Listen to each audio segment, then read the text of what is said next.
नांदणी मठातील लाडकी माधुरी हत्तीण वनतारात जाऊन आज 1 वर्ष पूर्ण झालं। सर्वोच्च न्यायालय, हाय पॉवर कमिटी आणि वनतारानं माधुरी हत्तीणीच्या घरवापसीबाबत निर्णय घेतल्याचं सांगितलं जात असलं तरी प्रत्यक्षात माधुरी हत्तीण अद्याप नांदणी मठात परतलेली नाही।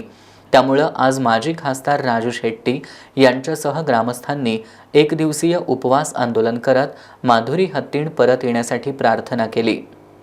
तळहाताच्या फोडाप्रमाणे गेली 33 वर्ष सांभाळलेल्या आणि कोल्हापुरातील नांदणीकरांसह सीमाभागातील भाविकांच्या काळजाचा तुकडा असलेल्या माधुरी उर्फ महादेवी हत्तीणीला गतवर्षी वनतारामध्ये नेण्यात आलं।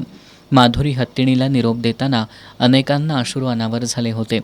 माधुरी हत्तीण परत यावी यासाठी कोल्हापुरात अनेक मोर्चे, आंदोलनं झाली। आज माधुरी हत्तीणीला वनतारात जाऊन 1 वर्ष उलटलं तरी अद्याप माधुरी परत आलेली नाही।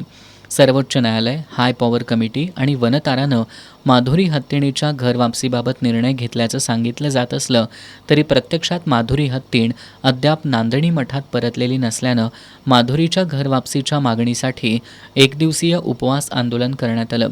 आंदोलनाची सुरुवात माजी खासदार राजू शेट्टी यांच्या हस्ते माता चक्रेश्वरी देवीच्या महाआरतीने झाली। त्यानंतर माधुरीच्या सुरक्षित आणि तातडीच्या घरवापसीचा जनसंकल्प करण्यात आला। माजी खासदार राजू शेट्टी यांनी माधुरी ही केवळ हत्तीण नसून नांदणी मठाच्या श्रद्धा, परंपरा आणि भावनिक नात्याचं प्रतीक असल्याची भावना व्यक्त केली। आवश्यक सर्व तयारी पूर्ण असतानाही माधुरीच्या परतीला होत असलेल्या विलंबाबाबत त्यांनी संताप व्यक्त केला। यावेळी महादेव जानकर, दत्त उद्योग समूहाचे प्रमुख गणपतराव पाटील यांनीही आंदोलनस्थळी भेट दिली।